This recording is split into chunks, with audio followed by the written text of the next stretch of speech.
Côte-Vermeille. Aujourd'hui, je suis avec Patrick Jouet du Chez de Pierre, un pro d'Argelès Village qui m'accueille dans sa cave à vin. Et si on papotait? Si tu veux. Moi, je suis originaire de Galena. Je suis d'une famille d'agriculteurs. Donc, moi, j'ai une formation dans la viticulture. J'ai toujours été dans la viticulture depuis l'âge de 20 ans. En tant que technicien viticole d'abord dans une grosse société de phyto. Donc depuis 2006, j'ai repris la cave à vin sur Argelès-sur-Mer qui appartenait à un ami à moi, Denis Selva. Mais c'est surtout que dans mon premier métier de technicien viticole, j'entendais mes vignerons qui disaient on n'arrive pas à vendre le vin. Donc un jour j'ai dit je vais arrêter la technique et je vais partir dans le commercial. Donc et depuis 20 ans maintenant, je vends les vins du Roussillon ainsi que tous les vins de France et les spiritueux. Alors la philosophie, c'est qu'on a toujours des vins qui seront toujours dans la cave. Mais il faut savoir que tous les ans, on essaye de renouveler nos quantités de 30 à 40% de nouveaux vignerons ou de nouveaux produits. Voilà. La philosophie, c'est il faut que le client vienne ici pour goûter des nouvelles choses chaque année. Surtout le touriste qui arrive au mois d'avril et qui repart en septembre avec la voiture pleine. Alors si on parle du Roussillon, je dirais oui, il y a des vins coup de cœur, mais c'est assez compliqué d'en donner un parce qu'il y en a beaucoup et qu'il ne faut pas vexer les uns et les autres. Par contre, à l'heure actuelle, ce qui me plaît énormément, c'est que je suis parti un peu dans les vins de l'Aude et que j'ai trouvé quelques vignerons qui sont assez intéressants. Déjà le budget. Si tu me dis entre 8 et 10, déjà tu en enlèves tout ce qui est au-dessus. Donc tu taperas sur une dizaine de bouteilles différentes. Et de là, après, c'est par rapport au palais et au goût de chacun. Normalement, on ne se trompe pas trop. D'accord. Parce qu'il y a quand même des bouteilles qui sont assez faciles à boire. Si tu veux avoir quelque chose de correct à l'heure actuelle, il faut que tu tapes entre 10 et 15 euros la bouteille. Après, tout dépend aussi, je te dis, du goût. Souvent, les gens ils te disent des vins pas forts, les vins pas forts, ils sont pas chers. Si je vendais de l'eau. Tu vends pas de l'eau, Patrick? Je vends plus d'eau. Non, mais maintenant tu vends un bon jus de raisin. Je vends du jus de raisin qui vient aussi d'un producteur d'ici, du département. Ouais. Il y a eu deux, là depuis quelques années, il y a deux tendances qui sont assez marquées. Il y a eu une mode qui était les vins nature. Donc on a été obligé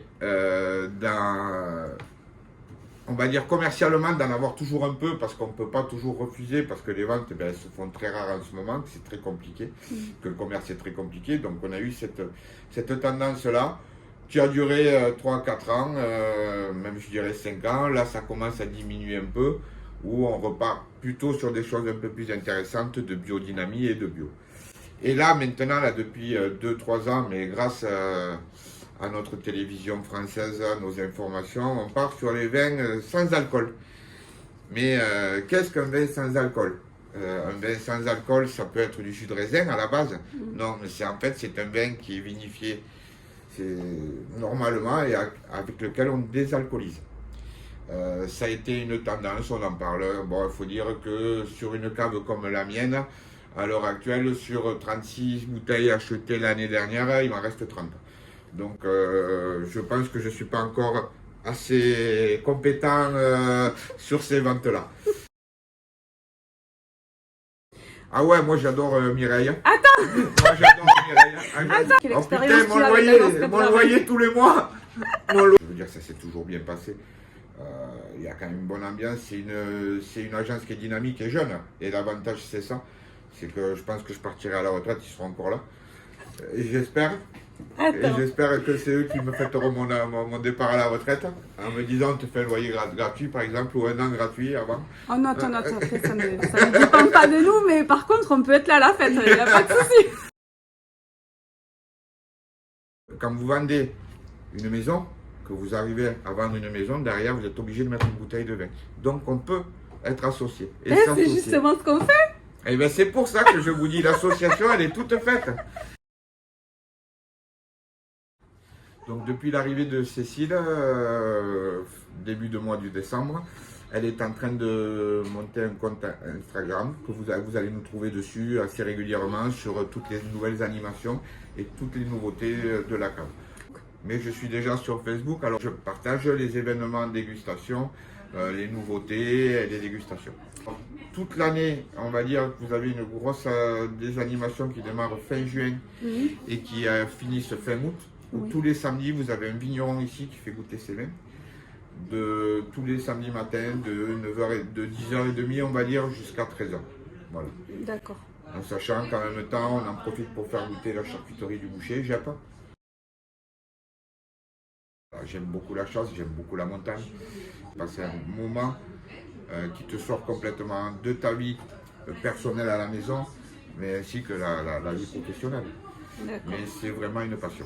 Tu connais mes passions, moi? Ouais. C'est quoi? La danse Et boire du vin. Et le chant. Donc, tu as le choix. Comme j'ai deux passions, tu as le choix soit un petit pas de deux ou pousser la chansonnette. Qu'est-ce que tu choisis?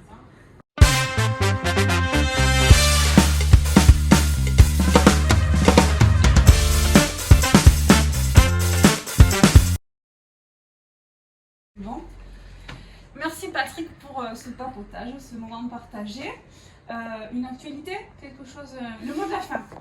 Alors, le mot de la fin, c'est simple, c'est que maintenant, à partir du mois de mars, on va travailler pour vous, puisque nous allons démarrer toutes nos dégustations, nous en privé, pour pouvoir vous fournir des nouveaux vins et des nouveaux vignerons au mois de mai. Voilà. On s'y retrouve.